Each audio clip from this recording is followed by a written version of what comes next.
I'm coming with you. Did you bring your rollerblades? I literally go nowhere without them. Hi guys. So I just recently saw the Barbie movie, and as a grown adult male, I can definitely say that this movie wasn't written for me. But I did see it, so let's go ahead and talk about it. Now, the Barbie movie, when it was first announced, I was actually very excited to go ahead and see. It was going to be a movie that was starring Margot Robbie and Ryan Gosling as what I thought is the perfect casting for Ken and Barbie in a movie. And being set up either as a comedy or a kids film, I figured it could be something that was really enjoyable. But every time we do in a review, we always start by talking about the goods and the bads of the movie. So we're definitely going to talk about both of those. Let's get started with the goods. So, like I was saying, the goods of this movie is Margot Robbie and Ryan Gosling.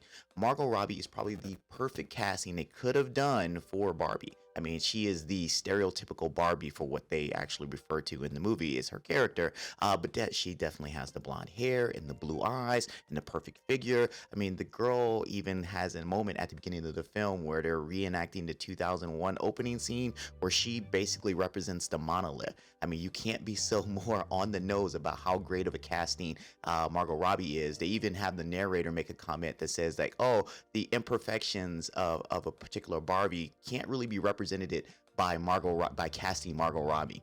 But I think she did a great job in being the bubbly character of a stereotypical Barbie and kind of being that fish out of water when this movie transitions to the real world. I love her as a casting. I think anybody else would not have done both those dual roles as well as she did. One of the standouts of this film is Ryan Gosling as Ken.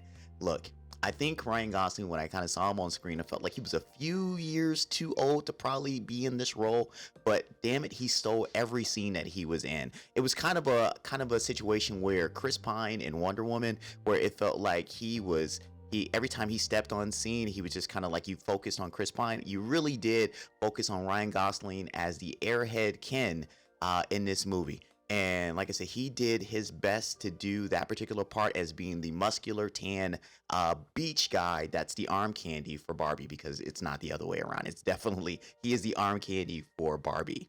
I think he did a great job. Like I said, he stole every scene that he was in. And, this is a spoiler review because I'm probably not going to do an actual two reviews of this movie. He also becomes the villain at the end, and he did a great job in that as well.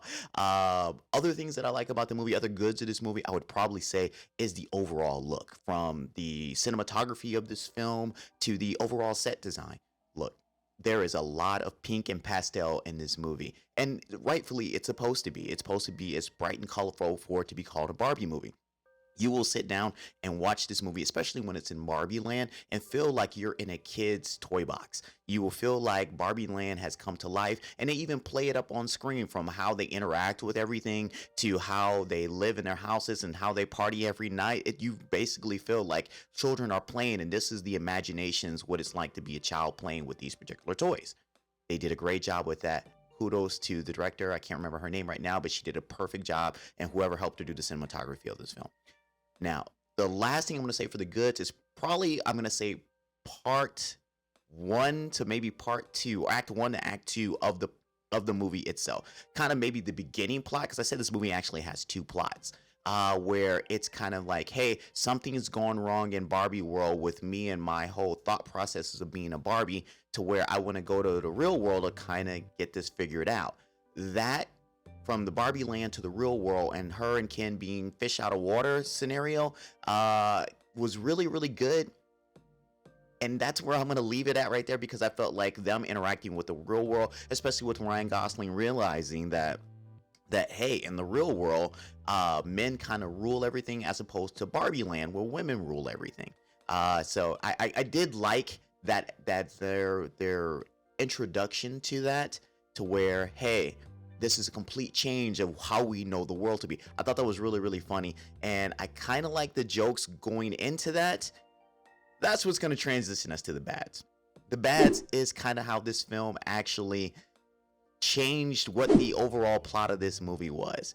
It kind of ditched the fish out of water thing to basically say, hey, Ken was influenced by the real world and he wants to go back and change Barbie world. I have no problem with that. I think that's a really, really great thing that they were doing with it, but it missed an overall kind of resolution to things where they looked at the real world and say, ooh, bad, men run everything, and the patriarchy, which they repeated so many times in this movie. I wish I could have kept a counter how many times they said patriarchy in this movie, and how bad the patriarchy was, and how women were kind of dismissed in the real world, to back to Barbie land where women rule everything and it's the matriarchy and we dismiss all the Kens. And instead of kind of working a way to say, hey, no, either way in the real world versus Barbie land, both of those situations don't really work. We need to maybe find an equal ground to be equal.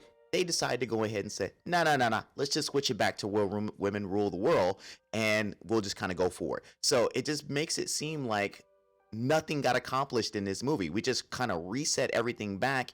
And even the whole thing of why Ryan Gosling as Ken and the Kens decided to kind of make it more toxic masculinity. I'm going to use all these buzzwords I really hate hearing people say, and how that was affecting Barbie Land.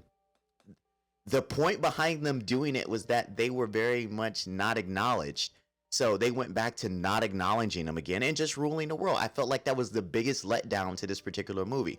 I understand, hey, girl power and getting your voices and stuff like that, but the way they resolved it, I felt was just really lame. It was a lame way to resolve this film. So it made me really like a good portion of this film and then hate the ending, because she dismissed Ken and all the Kens got dismissed, and then they went back to their back in the background scenes. They even make a reference. They don't even know where the Kens live because it's always just the Barbie dream house. And then the Kens basically went back to their caves at the end of this movie. And I was like, God, that sucks. It really sucks for Ken.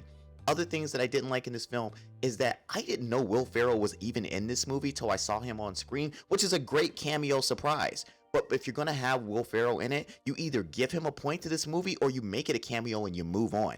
What they decided to do when Will Ferrell actually showed up in this movie was make this thing become a cartoon even in the real world. I get it in Barbie Land where that's kind of where things are supposed to happen, but in the real world, there is literally a Scooby-Doo chase scene that happens in the offices of Mattel where you just can't explain why it's happening this particular way. And the simple fact, once they get past that scene, he's pointless from that point forward. He even shows up at the movie for no part of the resolution. No part at all. Other thing that I didn't like about this film is that maybe it was just too many characters in the film. There's a mom and daughter relationship and how they actually have to deal with Barbie, which I thought could have been a great thing that they were doing, where like her owner, the person that plays with her, no longer loves Barbie and maybe he's grown up and she has to do a Toy Story type deal. And they base it about her relationship with her daughter and then the relationship with her and Barbie. It just got so convoluted. And then when they got back to Barbie Land, it kind of really, especially the daughter, just kind of got pushed to the side. And the daughter was basically just kind of standing in scenes, not really doing much. So I think they kind of messed that portion up. It could have been a little bit more streamlined, a little cleaner, and focus on one particular character. Get rid of Will Ferrell, get rid of the daughter, or make it the daughter, or just make it the mom. One of the two. It has just had too many things going on for a movie that I had such high hopes for. All right, that's where I'm going to stop on the bats. What do I feel if you should see this? I would say if you're a big fan of Barbie, I would say go ahead and definitely see it. If you have kids that are into Barbie, definitely go ahead and see it. I will tell you right now that this movie sometimes doesn't know if it wants to be a kid's film or an adult film. And there are really, really great balances in some kids' films where they do some jokes for the adults that are in the audience. But this thing felt like it was doing a lot of adult jokes and making a lot of references to versions of Barbies that the kids really may not know. And then not really keeping the kids really engaged in it. In my theater, when I went to go see this, there was a lot of people that laughed at some of the things and then a lot of things that didn't go by. I mean, that didn't really go over well because there was a bunch of kids in the audience that didn't get the jokes. And it was just a couple of adults laughing. I think they really missed the point there.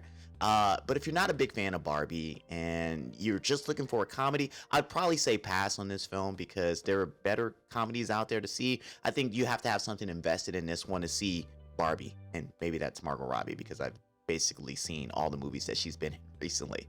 All right, so that's all what I got to say about this particular movie. Tell me what you guys think about it in the comments below. Look, I know the internet's kind of polarized right now on this, as far as you either love it for its feminine, like, you know, we are women thing, and then some people saying it's too woke. I don't think it's too woke, and I don't think it's too hard, heavy feminine. I just think it had a plot point that maybe they could have done better. All right, so if it's the first time that you're on the channel, make sure you subscribe, as well as click the notification button, so that way you're aware of all the other videos that we do on the channel. And with that being said, you guys take care.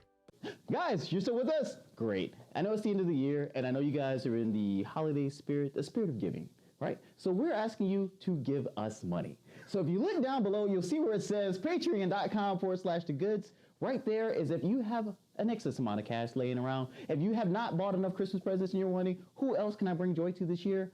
Us. That's who you can bring joy to. Have you ever looked at us and you're like, man, they should get a better camera? You're right, because we don't have enough money to. You can help us do that. Patreon.com/thegoods. Help us out. We'd appreciate it. And you can be a part of the goods yourself.